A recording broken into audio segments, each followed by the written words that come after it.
Je vais voir ici donc les conditions de parallélisme et d'orthogonalité ou de perpendicularité. D'orthogonalité de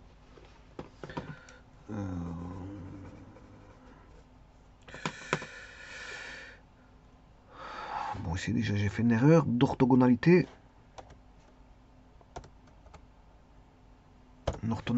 de droite.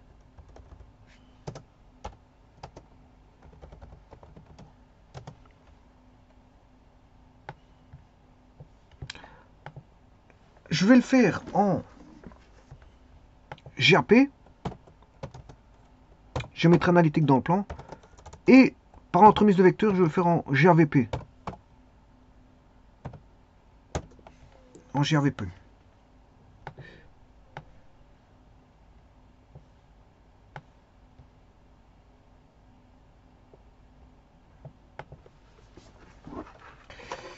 Pour ça, je vais prendre deux droites quelconques,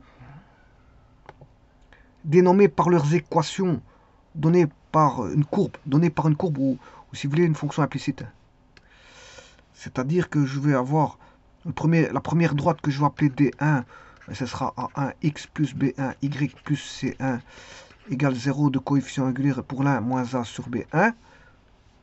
Et la deuxième droite d'équation A2x plus B2 y plus C2 égale 0 avec un coefficient angulaire que je vais appeler M1 ici M2. Voilà, on a deux droites. Alors soit elles intersectent, ou elles intersectent pas. Alors, si deux droites sont dans le plan, je parle dans le plan, deux droites sont soit séquentes, ben, si elles se coupent, hein, ben, si elles se coupent, elles sont séquentes. Ou alors, soit elles se coupent ou elles se coupent pas. Alors, si elles se coupent pas, elles sont parallèles. Attention que c'est parallèles distinctes. Parce que parallèles confondues, on a une infinité de solutions. Hein. Voilà, elles sont parallèles distinctes. Donc, soit elles sont séquentes, soit elles sont parallèles distinctes. Donc, soit elles se coupent, soit elles ne se coupent pas. Donc, alors, ici, les conditions, je vais voir ici les conditions de parallélisme et d'orthogonalité. Quand est-ce que c'est? On sait voir tout de suite, par rapport au coefficient angulaire, quand c'est parallèle ou perpendiculaire. Bon, comment? Tout d'abord en GAP. En GAP,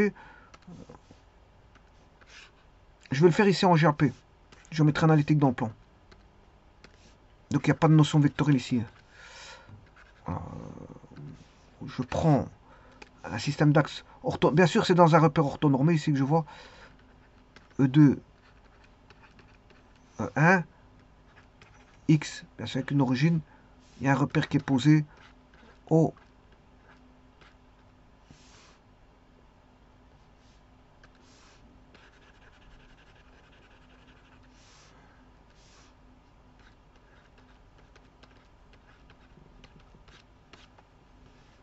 E1, E2.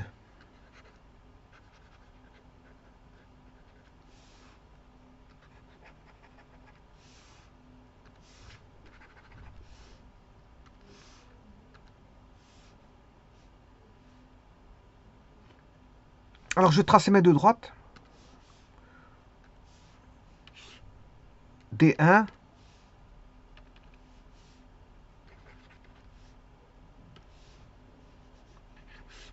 D2.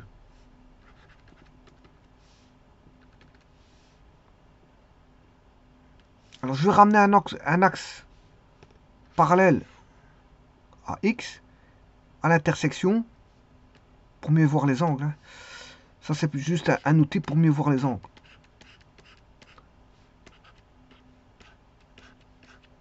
Parce qu'en vérité, les angles, ben, on a l'angle, le premier angle de la droite, il est là, alpha, ou alpha 1. Le deuxième,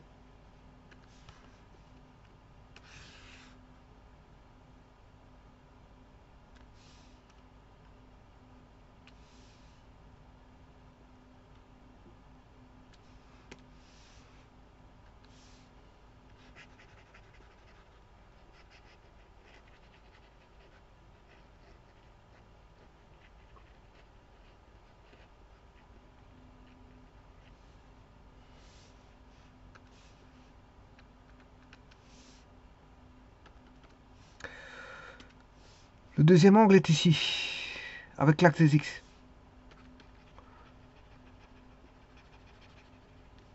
Alpha 2. Alors, ce que je peux faire... Bon, j'ai mis un axe, justement, parallèle, passant par l'intersection ici, pour mieux voir les angles. Donc, le premier angle, alpha 1, c'est une parallèle, donc j'ai des angles correspondants. Cet angle-là, comme j'ai tracé une parallèle, il est correspondant à cet angle-là.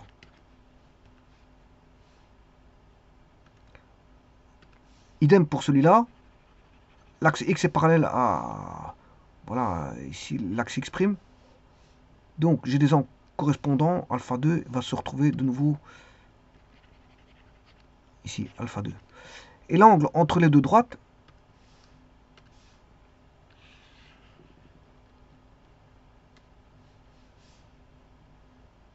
il est ici, exactement, l'instant. L'angle entre les deux droites, il est là. C'est phi. Alors, phi, c'est alpha 1 moins alpha 2. Alors, si j'avais pu appeler celui-ci alpha 1, donc ici j'aurais alpha 1, et si j'avais appelé celui-ci donc alpha 2, ce sera alpha 2. Donc j'aurais fait quoi? J'aurais eu phi 1 et là phi 2, qui serait alpha 2 moins alpha 1. Alors pour éviter ce problème-là, bah, il y en a un des deux qui sera négatif, hein, je vous le dis tout de suite. Ici j'aurais... Non, ici ils seront tous les deux positifs. Ils seront tous... Parce que si je fais phi 2 moins phi 1, il est positif. Parce que j'ai changé. Hein. Parce que non, le plus grand des angles, c'est... Dans ce cas-ci, c'est... bon, dans le premier cas, envers alpha 1 était plus grand qu'alpha 2. Donc si je fais alpha 1 moins alpha 2, c'était positif. Dans le premier cas, c'était positif. Dans le second cas, j'ai changé. J'ai mis alpha 2 est plus grand. Ici, c'est alpha 1. Alpha 1. Pour celui-ci, alpha 1 plus grand que alpha 2. Voilà, puis j'ai changé les angles. Je dis, si je fais le contraire en appellation, ben, j'aurai alpha 2, qui est alpha 1, qui est l'ancien alpha 1. Alpha 2, qui est l'ancien alpha 1.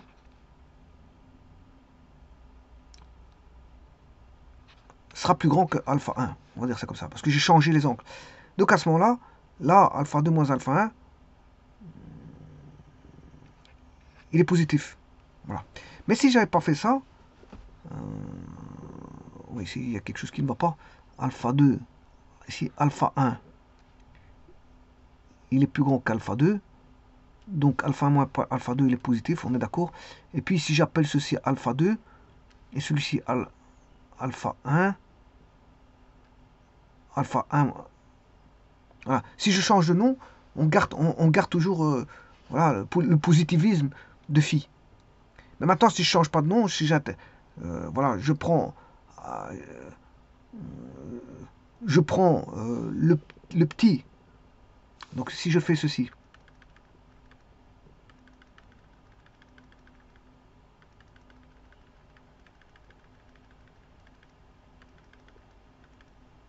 voilà. Donc si j'ai toujours alpha 2,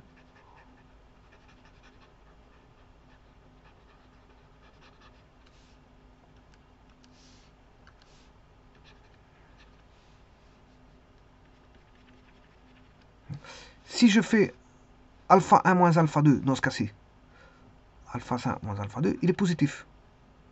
Parce que alpha 1 est plus grand que alpha 2. Si je fais alpha 2 moins alpha 1, c'est négatif. Donc phi est négatif. Phi est négatif. Donc vous voyez que ça dépend. Alors, je vous rappelle qu'une tangente d'un angle, si bêta est positif, je vous rappelle que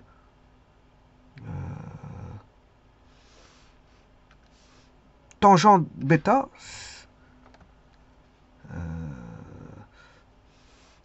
si je prends la tangente de 30, Ben, et la tangente de moins 30, la tangente de moins 30, c'est moins tangente de 30. Donc il y a un moins qui apparaît.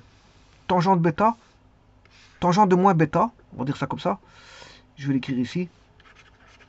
Tangente de moins bêta, c'est moins tangente bêta. Moins tangente bêta. De ce fait-là, bon, pour éviter des moins dans les angles, parce que vous avez mal choisi le grand par rapport... vous avez mal choisi au départ la soustraction, vous avez fait le petit moins le grand à la place du grand moins le petit. Pour éviter ce problème-là, vous allez mettre des valeurs absolues. Comme ça, vous allez ressortir d'office un angle positif. Voilà, c'est ça que je voulais dire. C'est juste ça que je voulais dire. Bon. Eh bien, on peut y aller. Donc, le phi, c'est alpha 1 moins alpha 2. Le grand moins le petit. Bah, j'aurais pu faire le petit moins le grand. Ça aurait été négatif, mais je vais mettre une valeur absolue. Donc, ce qui veut dire qu'ici, je vais traiter la valeur absolue de phi. Qui est, peu importe, alpha 1 moins alpha 2 ou alpha 2 moins alpha 1. Parce qu'au bout du compte, ce sera toujours positif puisque je mets une valeur absolue. Voilà, comme ça, c'est dit. Alors à partir de là, ben, je peux aller chercher la valeur absolue de la formule tangente alpha 1 moins tangente alpha 2 sur 1 plus tangente alpha 1, tangente alpha 2. Oui. Mais je vous rappelle quelque chose. Ici,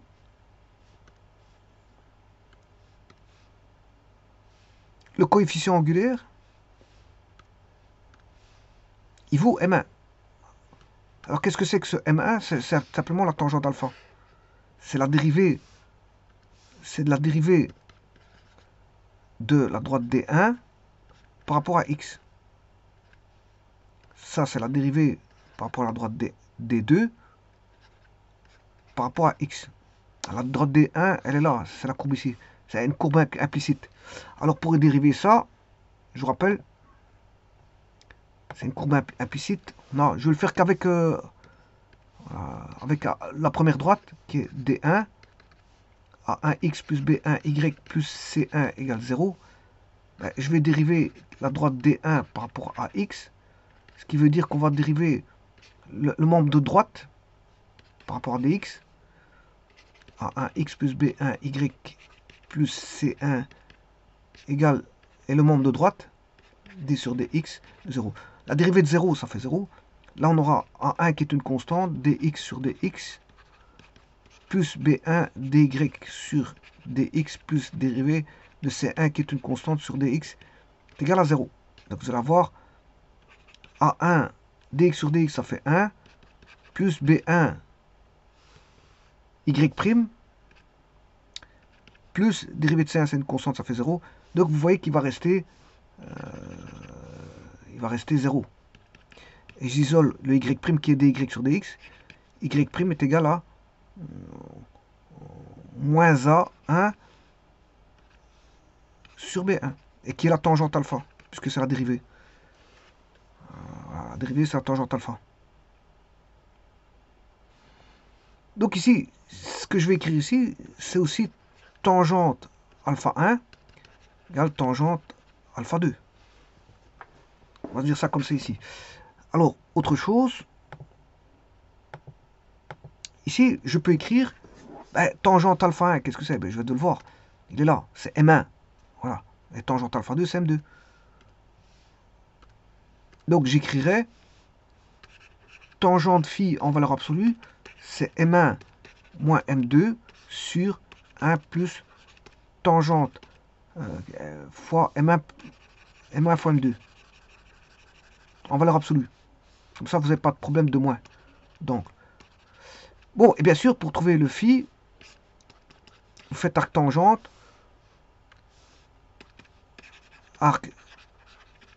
de M1 moins M2 sur 1 plus M1 M2 en valeur absolue. Bon, ça, vous savez très bien que c'est pour chercher un angle. Hein. Vous avez l'angle entre les deux droites, phi, de manière analytique. Le problème, pourquoi on fait ça? Parce que tous les angles sont donnés par rapport au 0, à l'axe X. Le problème, il vient de là. Parce que, voilà, vous voyez que je dois refaire un parallèle à X qui exprime pour déterminer les angles. Et les angles, bon, il faut les... C'est comme une valeur. quand vous avez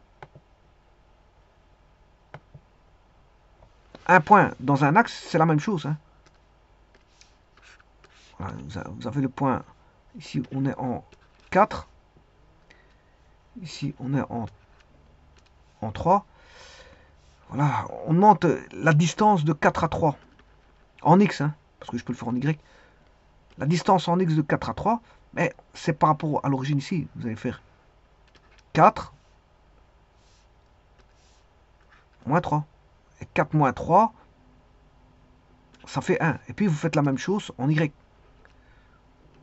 Voilà, ici, par exemple, on est en 1. Et là, on a en 2. Vous allez faire toujours par rapport à l'origine. Parce que tout est donné par rapport à l'origine du repère. Ici, le 0, 0. Et donc, là, on travaille par différence. Vous allez faire 2 moins 1, ce qui fait 1. Voilà, et là, vous avez 1 au carré plus 1 au carré. Pythagore, vous faites Pythagore. Vous avez racine de carré de 2. Donc, la distance ici vaudra racine carrée de 2. Ben, ici, c'est la même chose. Vous travaillez par rapport à un angle qui est alpha 1, comme ceci. Et puis, par rapport à un second angle qui est alpha 2. Je vais mettre comme ça. Voilà, alpha 2.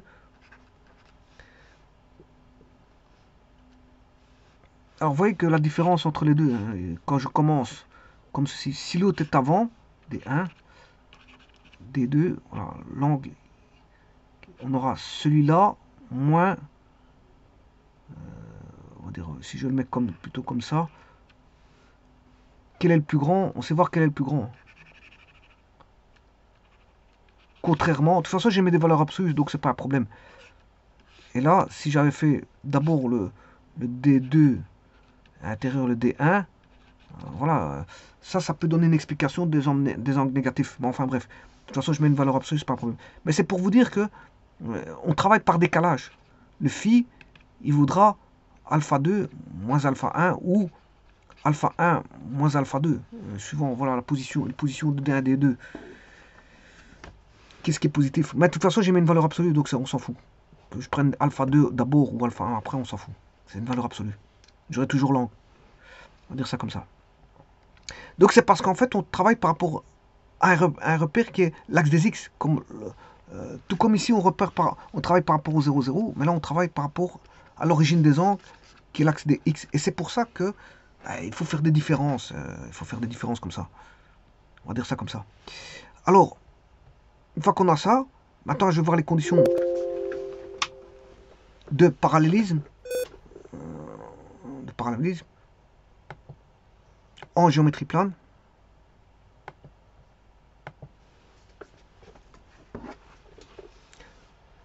Donc, l'angle est donné par, enfin, la tangente de phi est donnée par M1 ou M2, enfin, peu importe, M2 moins M1. De toute façon, je l'ai en valeur absolue.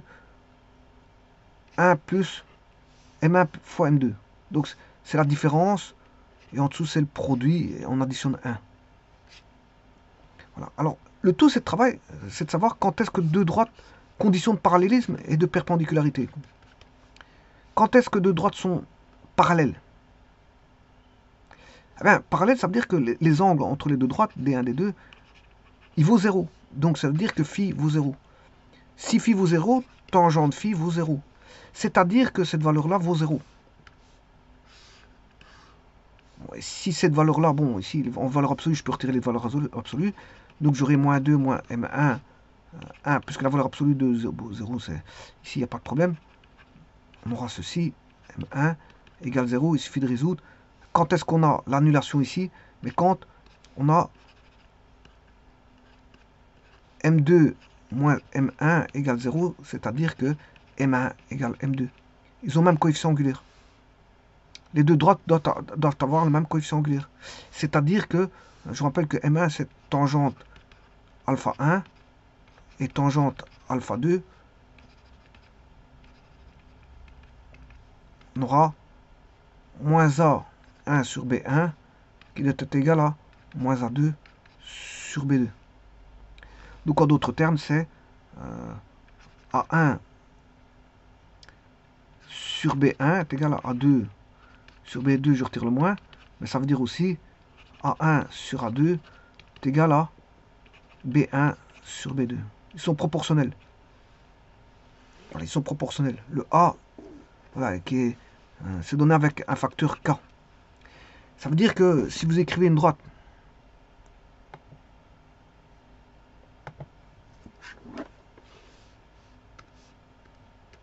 « 2x plus 3y moins 5 égale 0 », ben, si vous mettez une proportionnalité ici, plus 6y moins 20, attention qu'ici ça doit changer en proportionnalité, parce que si vous avez la parfaite... Ici c'est parallèle distinct. Hein. Parallèle distinct. Pourquoi? Parce qu'on a fait x2, proportionnalité, on a bien 2 quarts qui est égal à 3 sixièmes, hein, voilà, qui fait 1 demi. Voilà. Donc ça veut dire que celle-ci, la droite D2, ses coefficients ont été multipliés par 2, alors que la droite D1, ses coefficients ont été divisés par 2 par rapport à D2. Alors, les coefficients de D2 ont été multipliés par 2 par rapport à D1, mais D1 a été divisé par 2 par rapport au coefficient de D2. Et ça, c'est parallèle distinct.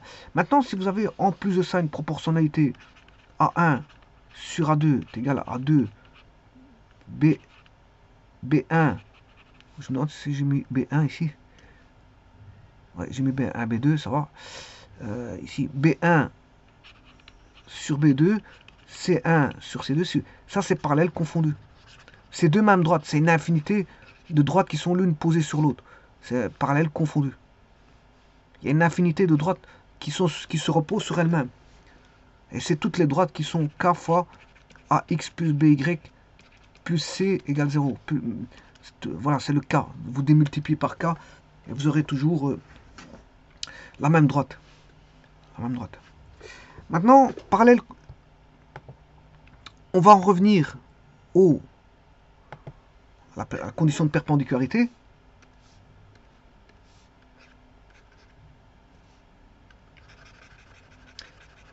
Donc je viens de voir ici D1 parallèle distinct à D2. Si on a quoi? M1 égale M2. Ils ont même coefficient angulaire. Alors maintenant je vais voir D1 perpendiculaire à D2. Alors je reprends tangente phi, les deux droites sont perpendiculaires. L'angle il fait 90 partout. C'est quand on a 4 angles identiques. Et ce cas-là, c'est quand on a 90, 90, 90.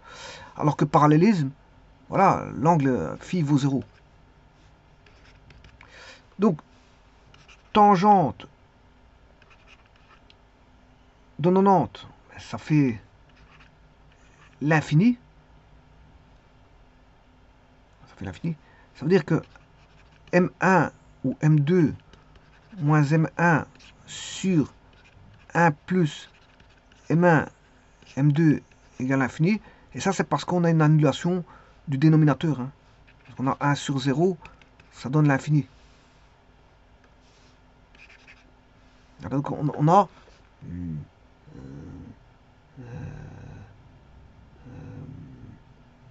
1 plus M1, M2 égale 0.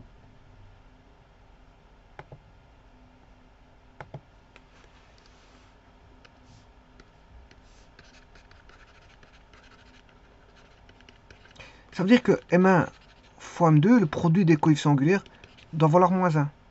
C'est-à-dire, si vous avez moins A sur B, moins A1, B1 fois moins... Alors, ce qui veut dire que si le produit fait moins 1, ça veut dire que, quelque part, M1 par rapport à M2, il vaut moins 1 sur M2. Donc, il vaudra l'opposé de l'inverse.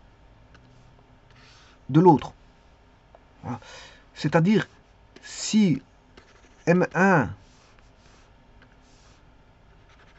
est égal à moins A1 sur B1, mais M2 vaudra moins A2 sur B2 qui vaut B1 sur A1.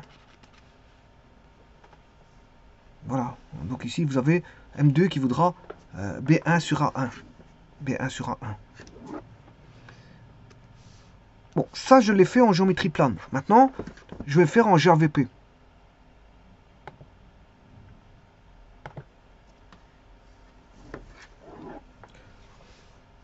Alors, en GAVP, qu'est-ce qu'il me faut? Ben, j'ai les deux droites. Voilà. Alors, les deux droites, je vais en construire des vecteurs.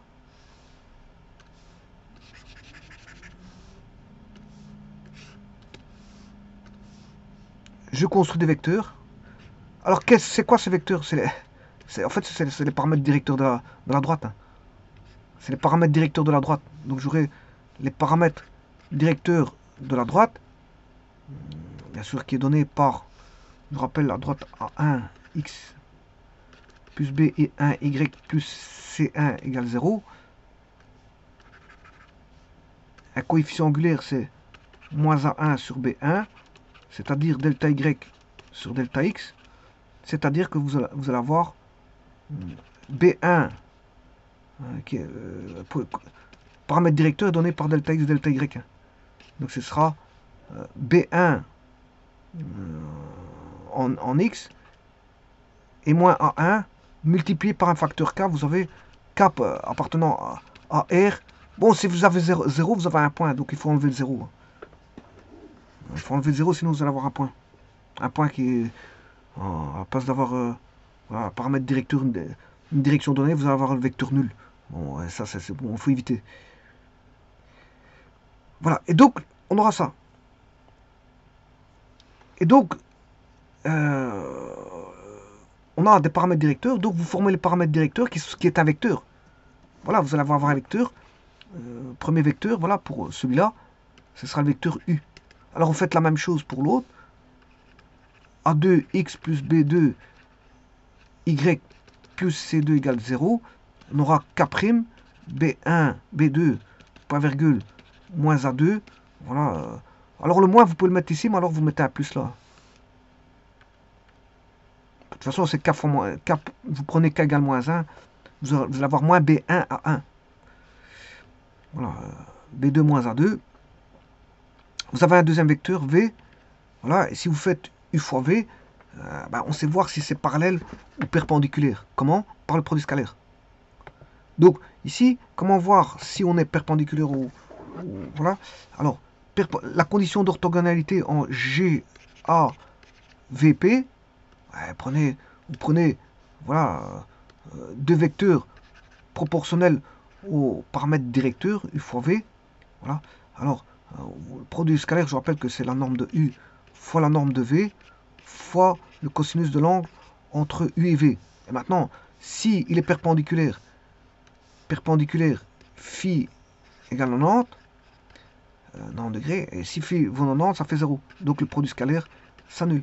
Donc, vous avez une perpendicularité si le produit scalaire s'annule. Si le produit scalaire s'annule.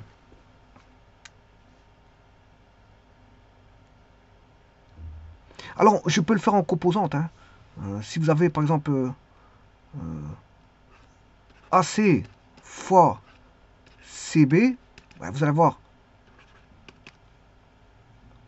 A1 moins C1, B1 moins C1 plus A2 moins C2 fois B2 moins C2, voilà, c'est égal à 0.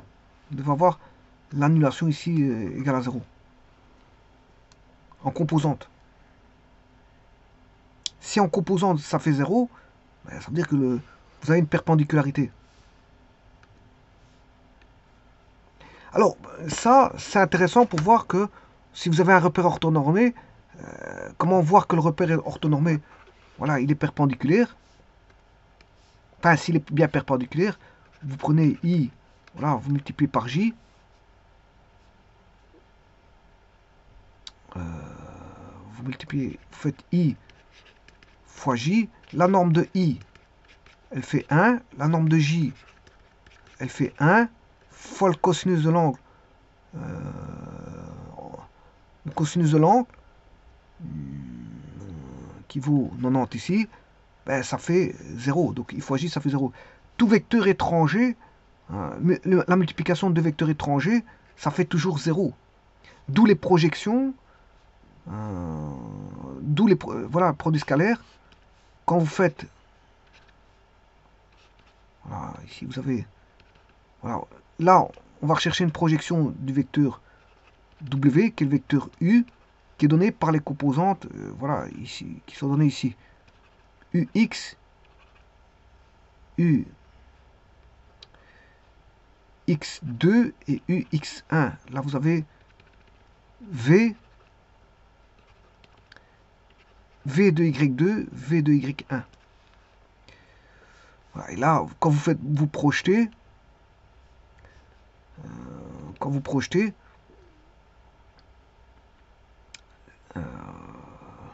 si vous devez faire un produit scalaire avec un vecteur W', voilà, qui est aussi une composante comme ceci, si vous multipliez en fait W fois W', ben, vous allez avoir ici toutes les composantes UX2 moins UX1. Alors celui-ci, ce sera, pour celui-ci, c'est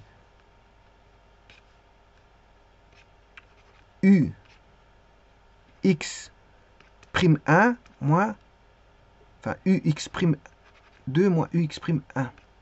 C'est tout. Il n'y a pas plus. Pourquoi il n'y a pas plus? Parce que ici, quand vous faites une multiplication, voilà, on met les composants de même nom. Parce que, pourquoi on met que du I? Mais parce que le I fois J, il vaut 0. Hein. Le I fois J, il vaut 0. Donc ici, vous n'aurez que des composantes de même nom, qui proviennent du I. Voilà. Alors, après, vous devez faire la somme, bien sûr, U de Y2 moins U de Y1 fois U' de Y2 moins U' de Y1. Et là, c'est la composante uniquement en J de celui-là et de celui-là. Alors là, on va mettre U de Y2', U de Y1'. Ici, c'est... Enfin, c'est plutôt V ici. Ici, c'est plutôt V, je m'excuse. Parce que là, c'est V. V'. V', U'. Celui-là, c'est U'. Il provient du prime. Celui-là, il provient de U. Composante en I de U. Composante en U composante en X de U. Composante en X de U'. Composante en Y de U. Composante en Y de... oui, c'est tout ça qu'ici, c'est pas U. C'est...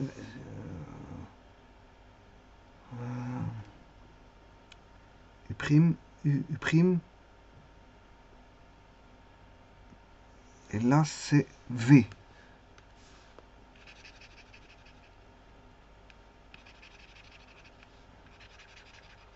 Voilà, c'est V.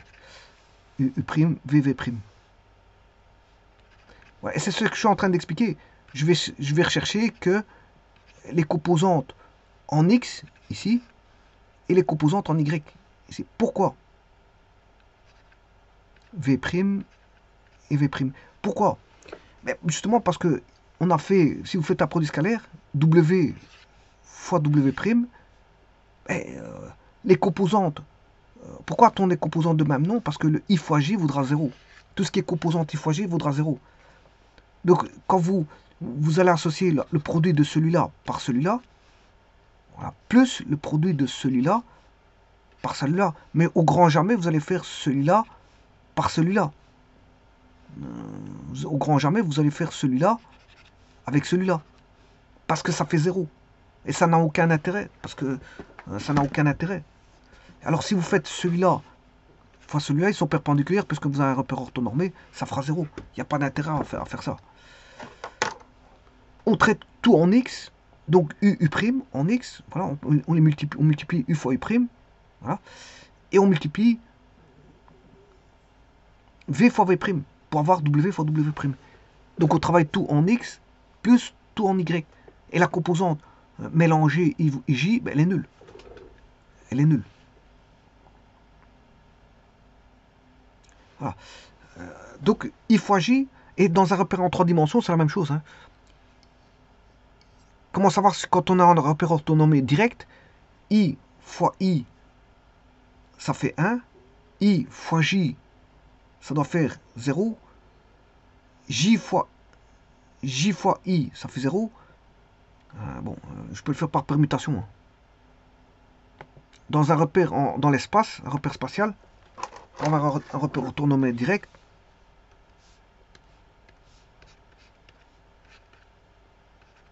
Il y a déjà une condition qui est la suivante.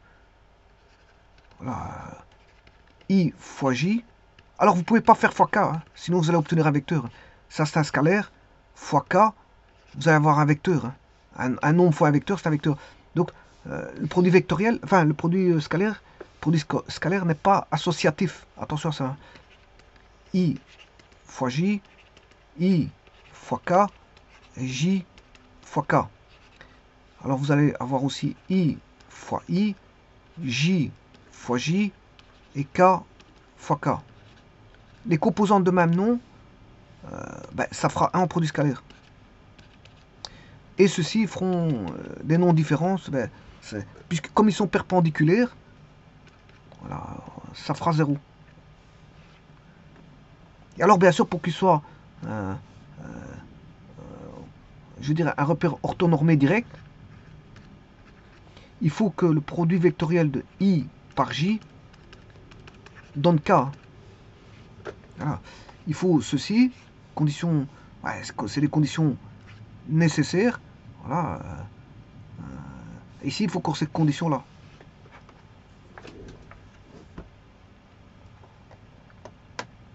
Alors, est-ce que c'est nécessaire et suffisant? IJ, là, il est perpendiculaire. Ça veut dire que, oui, à mon avis, c'est des conditions nécessaires et suffisantes. Hein. Oui, mais on n'a pas... oui, mais ça ne définit pas le cas. C'est pour ça que je dis ça nécessaire. C'est nécessaire, mais ça ne définit pas le cas. Si. Parce qu'en fait, ceci, c'est des conditions nécessaires et suffisantes, en fait. Pourquoi? Parce que celui-ci, ça veut dire que IJ sont perpendiculaires. IJ perpendiculaire. Celui-là, ça veut dire que JI, K perpendiculaire. Celui-ci, JK perpendiculaire. Voilà. Et en plus de ça, ici, II, ça fait 1, c'est un vecteur unitaire. JJ, ça fait 1, c'est un vecteur unitaire. Et KK, ça fait 1, c'est un vecteur unitaire. Voilà. Et donc, c'est bien des conditions nécessaires et suffisantes. C'est bien un repère orthonormé. Orthonormé. On a affaire à un repère orthonormé. Alors, est-ce qu'il est direct? Est-ce qu'il est direct? Là, il faut de la condition ici. I vers J doit donner K. I vers J doit donner K. Parce que ici, I fois J, ça veut dire que on a I fois J, ils sont perpendiculaires. Donc I et J perpendiculaires. Mais l'essence, j'aurais pu le mettre là-bas. Donc en fait ici non, pour avoir un ROD, c'est pas suffisant. Hein. Parce que je peux avoir une perpendicularité. Pour avoir un ROD, il faut en plus ça. Donc c'est des conditions nécessaires, mais non suffisantes. Parce que pour avoir un ROD, il faut conditions nécessaires et suffisantes. Là, on a la suffisance quand on met ceci, la condition suffisante, quand on associe celui-ci. I vers J donne K. On sait bien que tout est perpendiculaire et I vers J donne K. Donc, ceci, j'aurais pu mettre un axe, par exemple, I, voilà, J, voilà, et K. Et ça, c'est pas un ROD. C'est pas un ROD. Vous voyez? Donc, ça, je l'ai obtenu par voilà, les conditions ici. Donc, ça ne suffit pas pour avoir un ROD. Pour avoir un ROD, il faut que je rajoute une condition qui place correctement les vecteurs IJK. Hein. Donc, c'est pas suffisant. C'est pas suffisant. C'est une condition nécessaire. C'est bien parti pour avoir un ROD, mais il manque une condition pour avoir le vecteur K qui est vers le haut par rapport au plan IJ. Sinon, parce que la condition ici peut vous mettre peut vous placer le K en dessous, hein, vers le bas par rapport à IJ.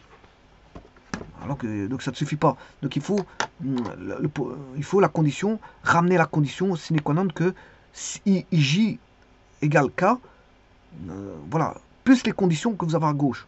Donc il faut l'ensemble de ces conditions-là pour avoir un paire orthonormé direct, un ROD.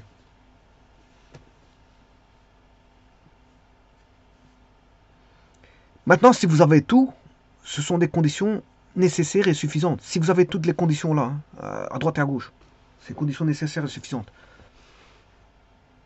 Alors pour avoir un ROD, les parties là c'est nécessaire, mais ça ne suffit pas. Il manque quelque chose. Si vous avez que ça, c'est une condition nécessaire, mais ça ne suffit pas pour avoir un ROD. On est bien parti pour avoir un ROD, mais on ne l'a pas. Mais on a beaucoup de conditions qui permettent de l'avoir, mais on ne l'a pas encore. Alors pour l'avoir, c'est d'avoir, comme je vous ai dit, toutes ces conditions nécessaires-là, et d'y lui adjoindre une condition ici qui va faire en sorte que voilà, là, on a la totale. On a la totale. Là, maintenant, avec ces deux conditions à droite et à gauche, vous avez les conditions nécessaires et suffisantes. Donc tout ça constitue des conditions nécessaires et suffisantes, les deux là. Les deux là constituent des conditions nécessaires et suffisantes. Alors que lui tout seul, c'est des conditions nécessaires. Hein. Bon, c'est nécessaire, mais ça ne suffit pas parce qu'on n'a pas encore un ROD. On a voilà, des perpendularités entre trois vecteurs. On sait bien qu'on a des vecteurs de base qui sont unitaires, mais on n'a pas la perpendcularité. Non, on n'a pas le K qui est orienté dans le sens voilà, de la rotation de I vers J vers le haut, qui est un ROD. Voilà, ça c'est un repère orthonormé direct. Voilà, alors maintenant, dernière chose, le parallélisme en produit scalaire.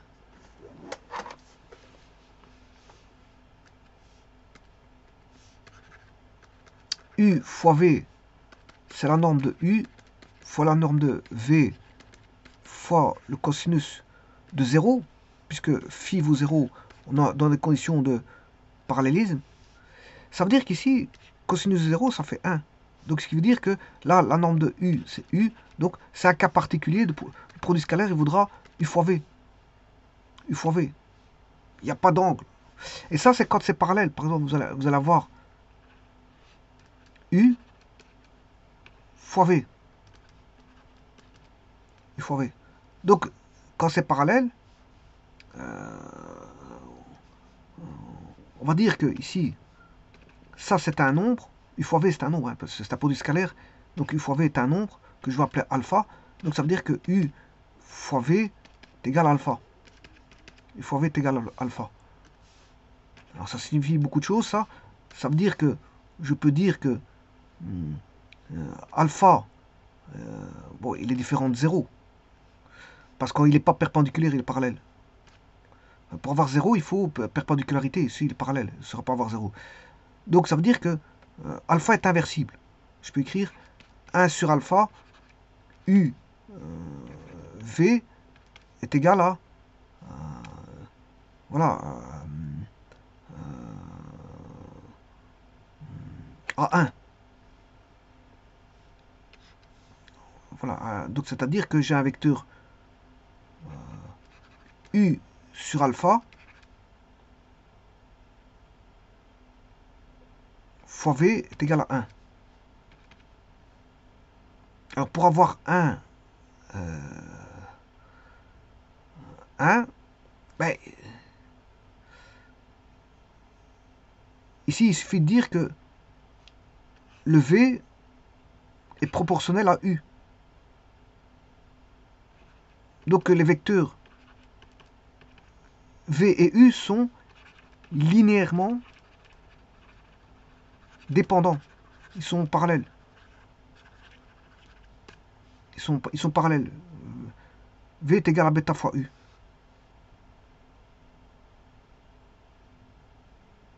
Donc le V vaut bêta fois U.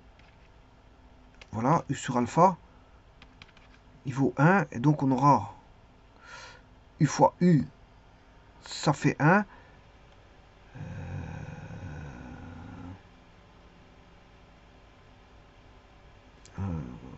ici, j'aurais...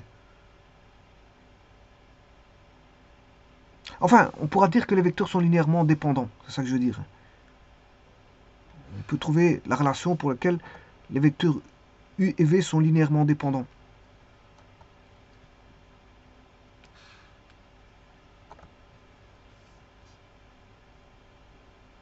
Alors, je pourrais le faire.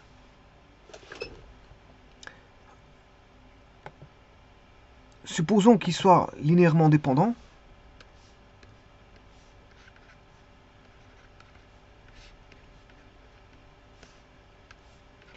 Ils sont parallèles. Hein. Ah.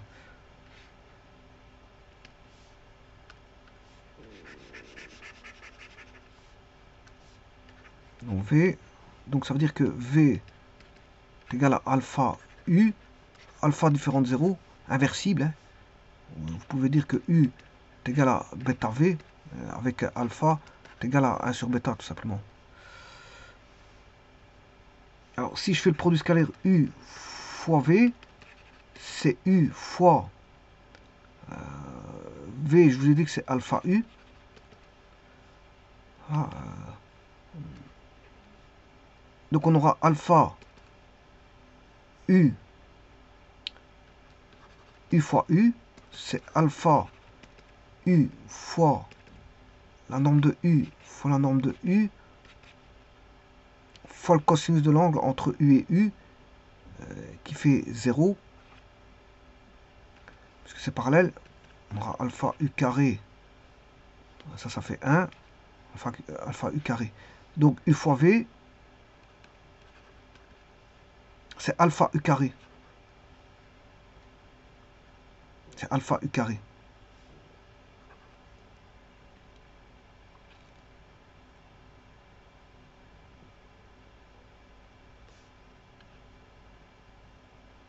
C'est alpha U carré.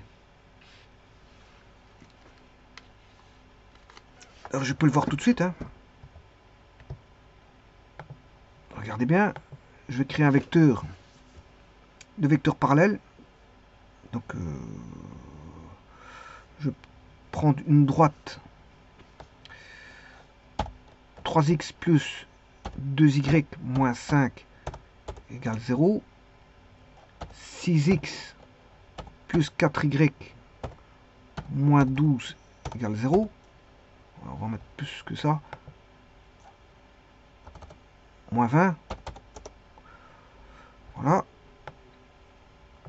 Je vais aller chercher les ordonnées à l'origine. Je vais mettre 2 points. Un point. Un point là. Un point là. Un point ici. Un point là. Je vais créer le vecteur AB et le vecteur DC.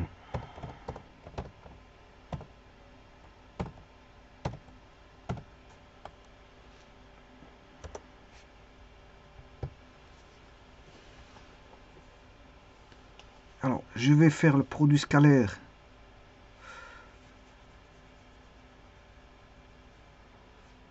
U par V. Voilà. Alors, la distance AB, c'est ceci. Distance DC,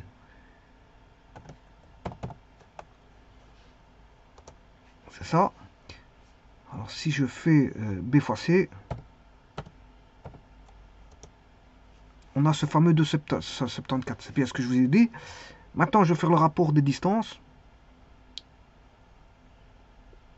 Alors, le V, il vaut combien de fois U? Je vais faire AB divisé par DC. Donc, B divisé par C.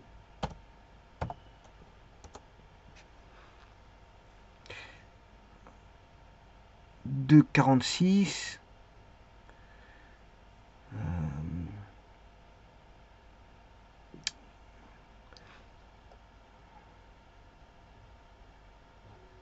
V carré E fois F. Voilà, 2,74. C'est bien ce que je vous ai dit. Donc ce que j'ai marqué, bon. Ce que j'ai remarqué, bon. On retrouve bien notre fameux B fois C 2,74. Alors mon alpha, c'est le rapport des distances DC sur AC. Hein. C'est le rapport des distances DC sur AC. Et donc, ce qui veut dire que les deux vecteurs sont collinaires. Hein. Les deux vecteurs sont collinaires. Voilà. Alpha U carré. Et alpha U carré, de nouveau, ça me donne une constante. Hein. Voilà, une constante. Parce que U carré, c'est une constante. Hein.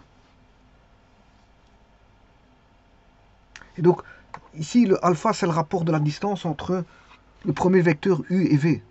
Alpha U, voilà, c'est alpha est le rapport de distance entre voilà, U et V. C'est le rapport des distances. Mais on a des vecteurs, en fait ici, ils sont, on va dire, linéairement dépendants. Linéairement dépendants. Ça c'est une chose. Et en fait, ils sont collinaires. Collinaire signifie parallèle, hein, que ce soit distinct ou confondu. Parce que c'est vrai, dans mon collinaire, il y a colligne, collinaire, colligne. Colline, c'est avec une ligne, sur la ligne. C'est vrai qu'il y a deux cas de figure de collinéarité. Hein. Soit parallèle confondu ou parallèle distinct. Par exemple, dans ce cas-ci, vous allez avoir, si j'écris A, B, C, D, ça c'est collinaire ou c'est collinaire. Deux vecteurs collinaires. Alors si je dis AB, A, B, C, ben, ici AB égale K fois AC. Là, les 3 points sont alignés ici.